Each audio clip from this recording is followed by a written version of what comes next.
सेवानिवृत्त झालेल्या शिक्षकांच्या संदर्भात एक आनंदाची वार्ता देणारा शालेय शिक्षण व क्रीडा विभागाचा शासन निर्णय आपण आज जाणून घेणार आहोत. या शासन निर्णयाच्या अन्वये सेवानिवृत्त शिक्षकांच्या उपदानासाठी आणि अंशदानासाठी ज्या निधीची गरज होती तो निधी हा शिक्षण विभागाला उपलब्ध करून देण्यात आलेला आहे. नेमका निधी किती आहे आणि कोणत्या विषयाच्या अनुषंगाने हा शासन निर्णय आहे ते आज आपण या व्हिडिओच्या माध्यमातून जाणून घेऊया. आत्मीय शिक्षक बंधू आणि भगिनींनो, नमस्कार. मी माझ्या शैक्षणिक यूट्यूब चॅनलमध्ये आपल्या सर्वांचं सहर्ष स्वागत करतो. आज आपण सेवानिवृत्त झालेल्या शिक्षकांच्या संदर्भात शालेय शिक्षण व क्रीडा विभागाचा दिनांक 18/2/2026चा एक महत्त्वपूर्ण शासन निर्णय जाणून घेणार आहोत. अशाच प्रकारचे विविध शासन निर्णय जाणून घेण्यासाठी माझ्या या यूट्यूब चॅनलला जर आपण सबस्क्राईब्स केलं नसेल तर जरूर सबस्क्राईब्स करा, अशी नम्र विनंती मी आपल्याला या व्हिडिओच्या निमित्ताने करतो आहे.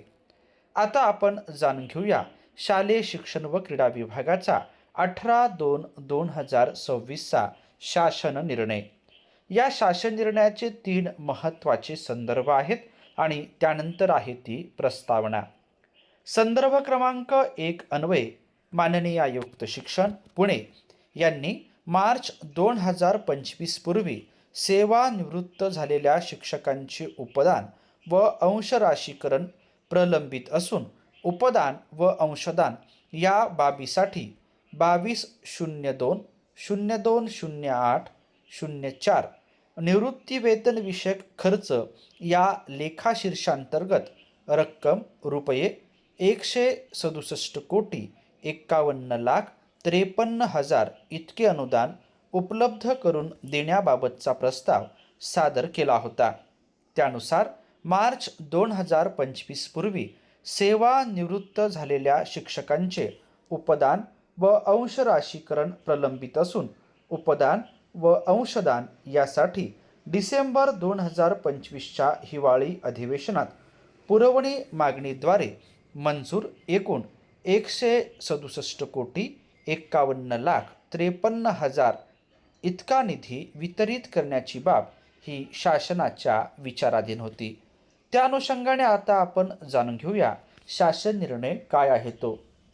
मार्च 2025 पूर्वी सेवानिवृत्त झालेल्या शिक्षकांचे उपदान व अंशराशीकरण प्रलंबित असून उपदान व अंशदान यासाठी मागणी क्रमांक E02 मुख्य लेखाशीर्ष 22/02/0208/22/02 सर्वसाधारण शिक्षण 01 प्राथमिक शिक्षण 103 प्राथमिक शिक्षणासाठी स्थानिक संस्थांना सहाय्य 03 इतर स्थानिक संस्थांना अनुदाने 0302 इतर स्थानिक संस्थांना अनुदाने या खालील 04 निवृत्ती वेतन विषयक खर्च या लेखाशीर्षाखाली सन 2025-2026 साठी एकूण 167,51,53,000 इतका डिसेंबर 2025च्या हिवाळी अधिवेशनात पुरवणी मागणीद्वारे मंजूर निधी अर्थसंकल्प वितरण प्रणालीवर वितरित करण्यास खालील अटींच्या अधीन राहून मान्यता देण्यात येत आहे. सदरचा निधी ज्या कारणांसाठी वितरित केला आहे त्याच कारणासाठी खर्च करावा.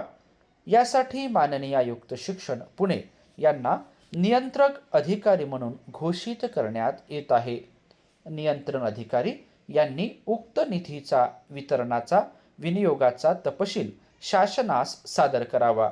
वित्त विभागाने वेळोवेळी निर्गमित केलेले शासन निर्णय, परिपत्रक, सूचना, मार्गदर्शक तत्वे यांचे तंतोतंत पालन करण्याची जबाबदारी नियंत्रक अधिकारी यांची राहील.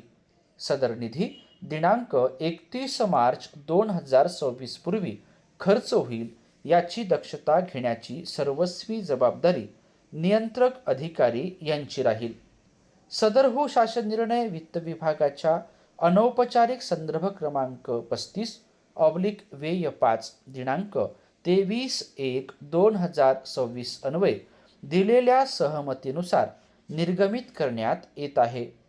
सदर शासन निर्णय महाराष्ट्र शासनाच्या www.maharashtra.gov.in या संकेतस्थळावर उपलब्ध करण्यात आले असून त्यांचा संकेतांक आपल्याला स्क्रीनवर दिसतो आहे.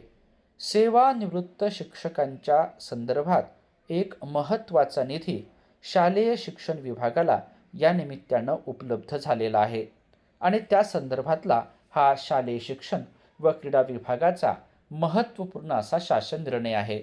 सदर शासन निर्णय आपण या ठिकाणी जाणून घेतल्याबद्दल आपल्या सर्वांचेच मनापासून धन्यवाद.